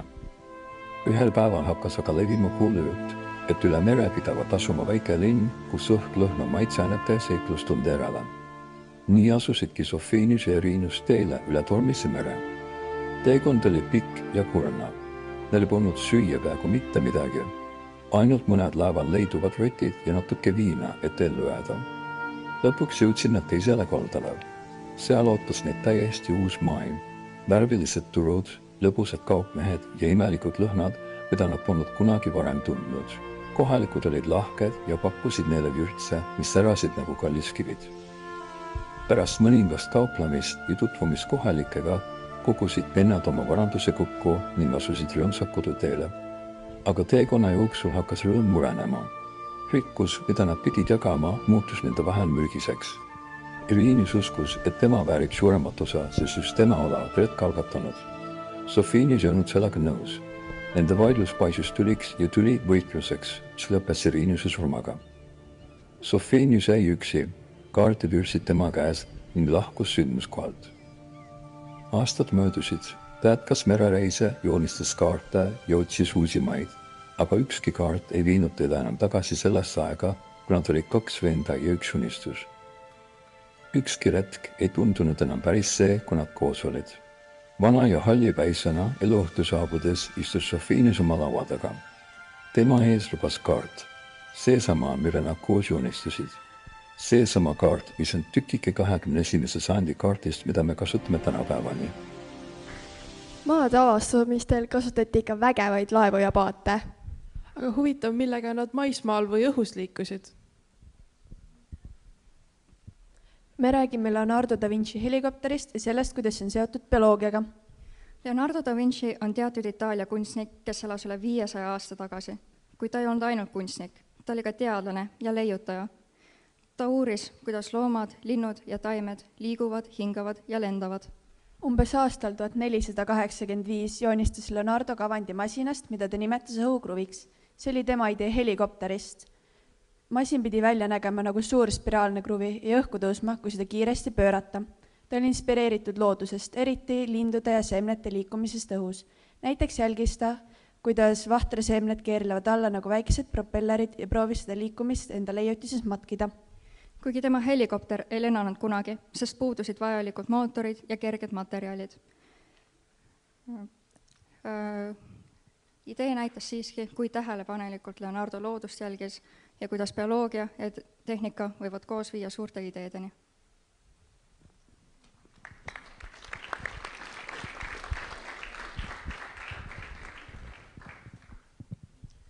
Vaata, aga meie helikopterid on ikka sellised õiged tiivikud, mis tiirlevad ja keerlevad.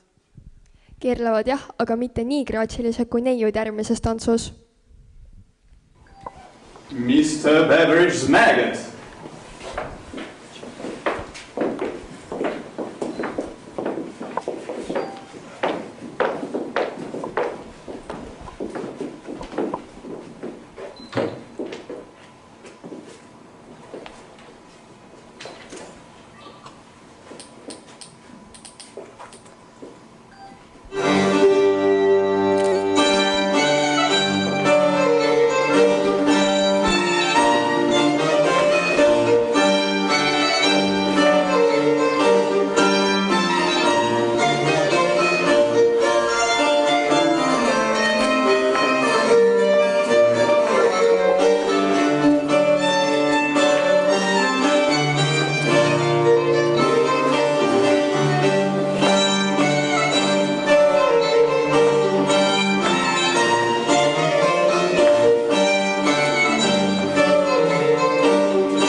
saan tunda armastust. Ma tunnen küll natuke kergust ja rõõmu, just nagu Romeo ja Julia oma esimeses kohtumises. Aga kes olid Romeo ja Julia? Meie tutvustame 16. sajandist pärit Romeot ja Juliat.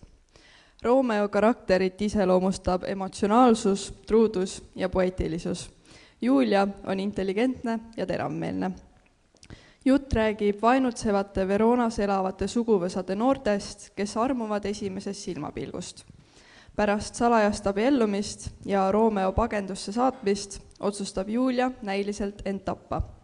Romeo, uskudes Julia surma, võtab endalt elu ning Julia, ärgates ja nähes Romeot surnuna, teeb sama. Nende traagiline surm lõpetab 2 perekonna vaenu. Need tegelased on pärit William Shakespeare'i teosest Romeo ja Julia. Romeo ja Julia on Shakespeare'i 10. näidend. Esmaselt lavastati see Globe teatris, mis sai ka Shakespeare'i järgi oma nime. Näidendi esimene autori kinnituseta kvartväljaanne ilmus 1597. aastal. Kõik versioonid ilmusid Londonis Inglismaal ja neid oli kokku 3. Ainuüksi inglise keeles on saadaval 100 kirjastuste trükised. Nüüdisajal kohtame neid, näiteks Frank Bernard Dixe 1884. aasta maalis, filmis Romeo pluss Juliet, kus näitleb Leonardo DiCaprio ja 2009. aasta Taylor Swifti laulus Love Story.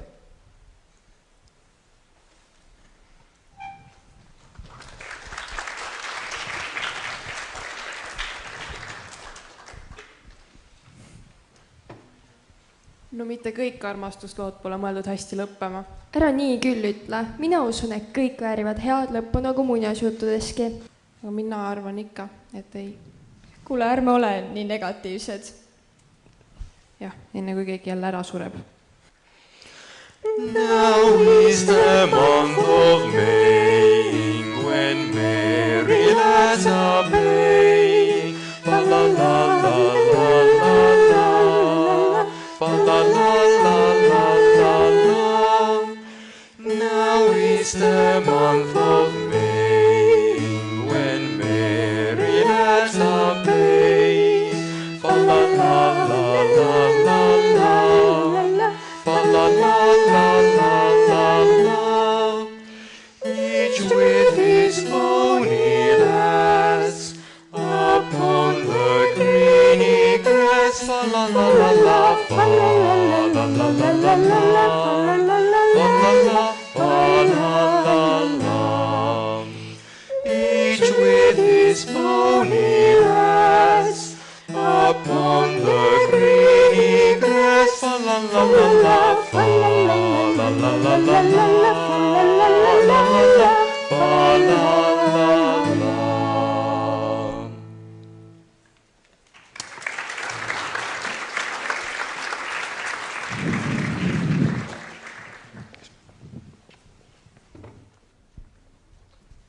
Vähemalt muusika oli natukenegi rõõmsameelsem.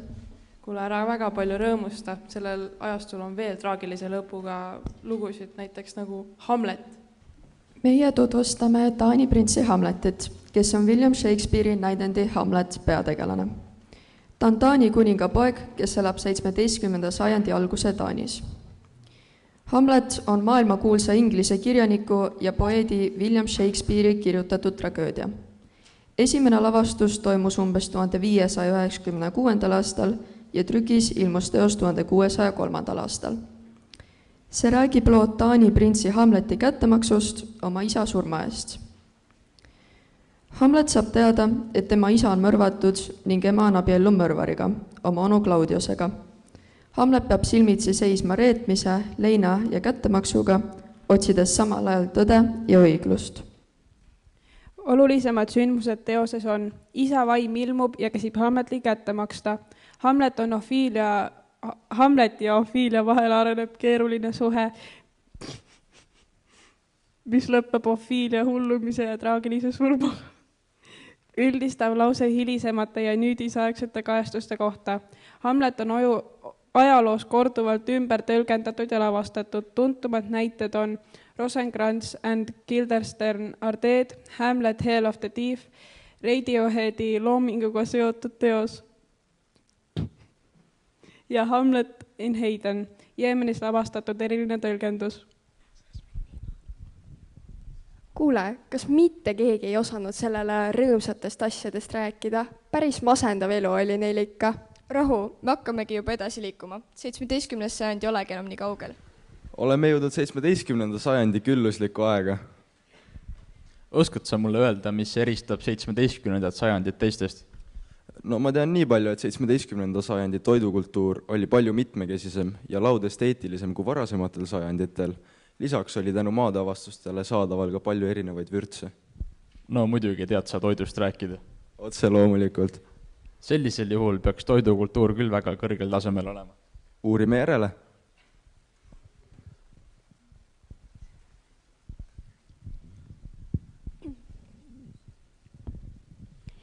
Vaata, Annabel, ma tõin täna turult värskeid viinamarju. Need pidavad see aasta erakordselt magusad olema. Oo, tõesti, need on ilusad. Ja mõtle, kui uhke tunne veel neid süüa. Mõni aeg tagasi oleks nagu õukonnas olnud. Kas need on need mee- ja mandliküpsised, mida su köögitüdruk eile küpsetas? Need samad ja. Ta segas mandlijahu natukese mee- ja roosiveega, et lõhn oleks eriti peen. Nii kaunistatud, isegi toidud näevad välja nagu kunstiteosed. Jaa, tõesti. Ja muidu, mu teener tõi mulle midagi täiesti uut proovida. Kohvi, kas sa oled varem kuulnud?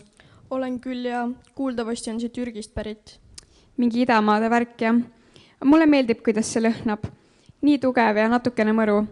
Ma kujutan ette, kuidas sellest veel peenes seltskonnas juttu tehakse.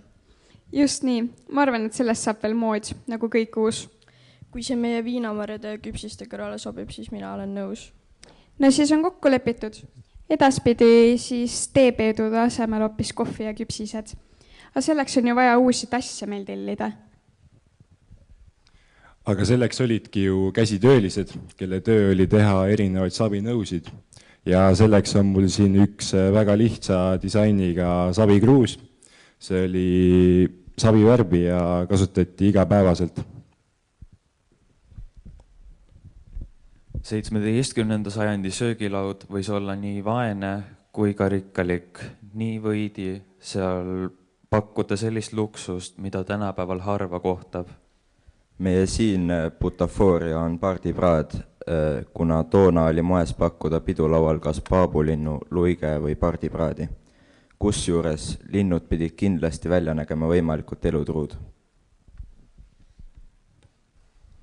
Mõtlen, järelikult olen. Kõik algab kahtlusest lokk. Kui kahtled, oled elus, kui kahtled, otsid tõde. Tõde jah, aga sina otsid seda peast, Descartes, mina ka silmade kõrvade kaudu. Kellegi tarkus ei saa ulatuda kogemusest kaugemale. Ma usun maailma, mida näen. Aga mida sa näed unes või mida tunned, kui meel sind petab? Kuidas on olla kindel, et kogu mu elu pole unenägu? Siis ela ja proovi. Me õpimegi eksides, mitte unistades. Tegutse edasi, tegutse igal juhul edasi. Tegutseda jah, aga mõistusega. Selge mõistuse olemasolust ei piisa. Peamine on seda kasutada. Ja ma lisan. Lapse ootamatus küsimusest õpib enamasti enam kui tarkade meeste vestlusest. Kogemus on õpetaja Descartes, mitte kahtlus. Kahtlus juhatab mõistuseni, mõistus teadmistele ja ka probleemid niivõrd väikesteks osadeks, kui nende lahendamiseks vaja on. Aga lõpuks juhatab kõik elu juurde. Inimene peab elama, mõtlema, unistama, mitte ainult tõde otsima. Võib-olla on mõistus ja kogemus nagu kaks jalga, ühega ei saa kõndida. Siis kõnnime mõlemad. Mina kogemuses, sina kahtluses. Peaasi, et me seisma ei jää. Nõus, tegutseme ja mõtleme edasi.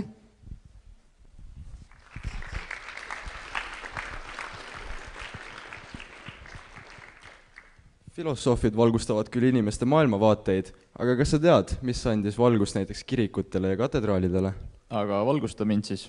Ma lasen sellest endal targematel rääkida.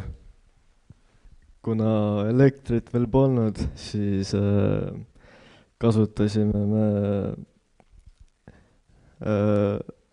mesivahast küünlaid.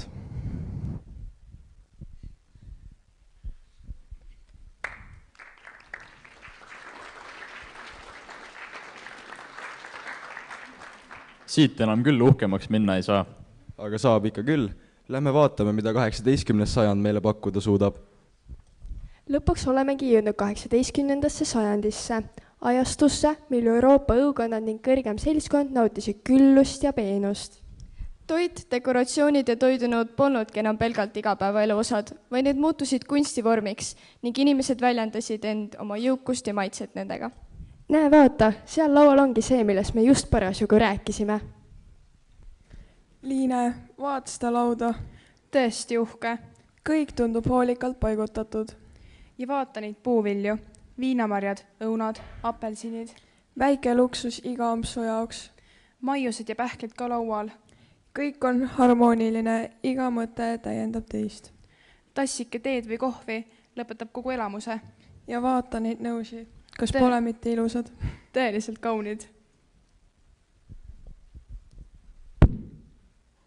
Klassitsismi ajastul oli kõik hästi mõistuspärane. Nõudalmustrid kordusid ilusasti ning nõu keskosas asetses väiksem tagasihoidlikum sümbol. Näiteks roos, mis tähendas tänulikkust ja elegantsust, kuid hilisklassitsismi ajastul võis ka keskosas märgata jutustavamaid pilte. See on siis rokokoo ajastu laadne savinõu, mis iseloomustas graatsilisust ja voolujoonelisust. Seal tihti kasutati ka õrnu reliefe nagu roosid ja voolujoonelised kujud.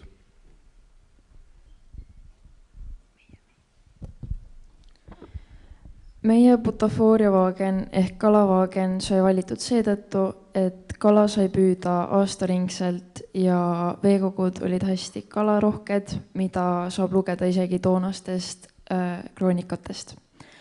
Liha kättesaadavus oli aga paljugi sõltuvalt aasta ajale, kuna suvel ja kevadel oli siis laua peal vähem liha. Toidu mitmekesisusele eriti tähelepanu ei pööratud. Oluline oli, et toit oleks rasvane ja toitev. Oli tavaline, et rannikualadel elanud inimeste igapäevatoit oligi kala, kas siis kohalik kala või sisse toodud ja linnaelanikele kättesaadav.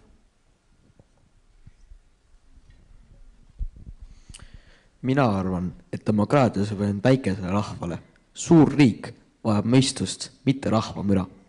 Vabadus sünnib selles, et võib öelda, mida mõeldakse. Inimene sünnib vabana, kui ta on kõike lahelais. Sina räägid mõistusest, Voltaire, aga unustad südame. Rahvas peab ise otsustama oma saatuse üle. Ja siis Rousseau saab rahvast uus türann. Igaüks, kellele võim antakse, kipub seda kuritervitama. Mina, Montesquieu, arvan, et võim peab olema lahutatud. Ainult nii säilib õiglus. Õiglus, vabadus, sõnad, mis meeldivad neile, kes pole kunagi valitsenud. Ma ei nõustu teiega, Rousseau ja Montesquieu, kuid ma mõtlen surmani, et saaksite oma mõtted välja öelda. Ja mina ütlen, vabadus ei tähenda teha, mida tahetakse, vaid mitte teha, mida ei taheta. Kui rahval pole häält, on seadused vaid kett kaelas. Tõeline türannia algab seal, kus seadused vaikivad. Kui neid ei austata, hävib ühiskond. Mina arvan, et parim valitsus on see, kes õpetab meid ennast valitsema. Võib-olla, aga senist, kuni meis põleb tõetuli, ei saa meid keegi taltsutada.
aga tõepoolest ilus pala oli. Kas sa tead, et nii muusikas kui ka elus üleüldse on kõik asjad saanud alguse väikestest asjadest? Sa mõtled nagu mikroorganismidest? Täpselt. Aga mis need on üldse? 11. sajandi alguses nägi meditsiin välja hoopis teistsugune kui täna. Ja ausalt öeldes üsna õudne. Arstid ei teadnud veel midagi bakteritest ega viirustest. Nad uskusid, et haigusi põhjustavad halvad lõhnad ja miasmad õhus. Operatsioonide ajal ei kasutatud kindaid, maske ega steriilseid tööriistu. Kui kirurgid tegid mitu operatsiooni järjest, pühkisid noa lihtsalt põlle külge ja jätkasid järgmise patsiendiga. Põlled olid verised ja jäigad, sest seda peeti justkui aumärgiks. Mida verisem arst, seda kogenum ta pidi olema. Haavainfektsioonid, gangreen ja veremürgitus olid igapäevased. Operatsioonid toimusid ilma tuimestuseta või halvasti tehtud narkoosiga ja paljud patsiendid surid põletikust, mis tekkis pärast haavaravi. Eriti kohutav oli olukord sünnitusmajades. Võis juhtuda, et peale surnukeha lahamist läksid arstid otse sünnitust vastu võtma, ilma käsi pesemata. Tulemuseks oli see, et paljud naised surid lapsvoodi palavikku ehk sünnitusjärgsesse infektsiooni. 1240. aastatel märkas Ungari arst Ignaz Semmelweis, et suremus vähenes järsult, kui arstid pesid käsi kloriidilahusega. Ta nõudis, et kõik tema osakonna arstid seda teeksid ja päästis sellega sadu elusid. Hiljem tõestas Louis Pasteur, et haigusi põhjustavad mikroobid. Selle avastuse põhjal hakkas Briti kirurg Joseph Lister kasutama karboolhapet operatsioonide ajal, et puhastada haavu ja tööriistu. Lõikuste järgsed nakkused seetõttu vähenesid. 19. sajandi lõpuks hakati kasutama autoklaave, steriilseid kindaid, maske ja puhast operatsiooniriietust. Operatsioonisaal muutus lõpuks kohast, kus inimesed surid, kohaks, kus elusid päästeti. Tänu nende arstide julgusele ja visadusele sündis meditsiin, mida tunneme täna.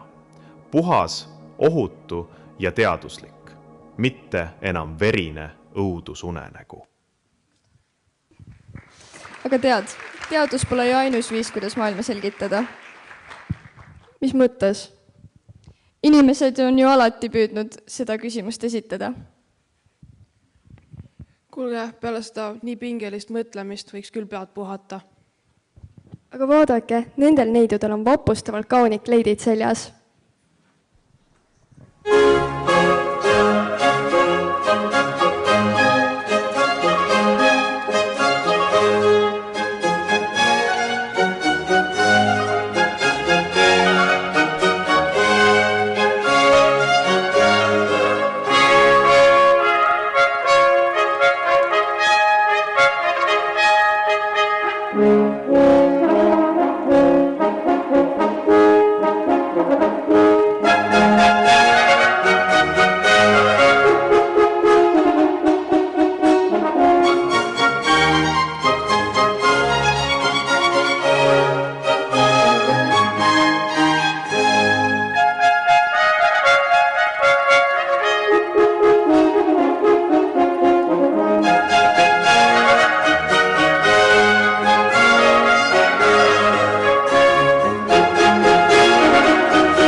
rahvas on näljas, maksud on kõrged ning toitu pole.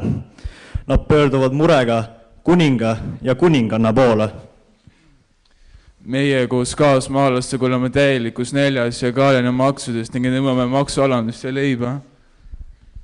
Palun kuningas, me vajame su abi ja toetust. Meile sobiks kas või väike viil leiba. Palun austatud kuningas, kas te oleksite nii lahke ja alandaksite makse? Me oleme suremise äärel ja meil jätku raha isegi söögi jaoks. Me oleme näljas, palun halastage ja andke süüa. Viime läbi hääletuse, nagu kehtestab seda uus kord. Nüüd viivad Prantsuse seisused läbi hääletuse. Kõik, kes on maksude alandamise poolt, tõstke kätt. Kõik, kes on maksude alandamise vastu, tõstke kätt. See on ebaõiglane, me oleme kõik võrdsed Jumala ees. Nagu mu isa ütles, pärast mind tulgu veeuputus, mul on teist ükskõik. Kaduge siit või ma lasen teid pastiili panna. Vaatamata rahvushääletusele ei alandata makse ega mõisteta rahvast. Kuna nad ei saanud sõnadega, mida nad tahtsid, tuli kasutada jõudu.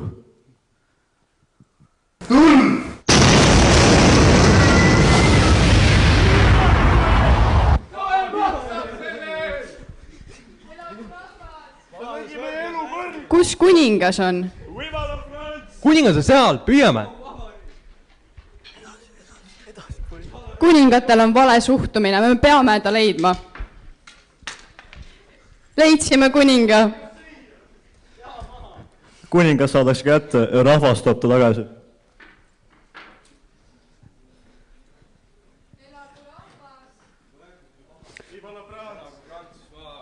Nagu mu vanaisa ütles, riik, see olen mina. Ilma minuta te ei saa hakkama.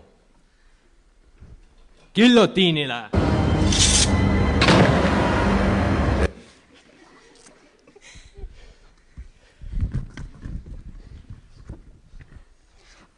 On jälle rahvavõimu aeg, nagu seda oli antiikaja. Demos ja Kratos, nagu seda ütlesid kreeklased. Demokraatia, rahvavõim.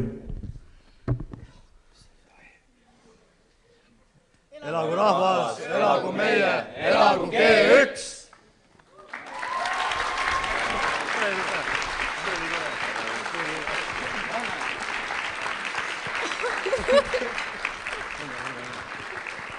Rahvas võitis. Oleme käinud läbi pika tee ning nüüd oleme taas alguses.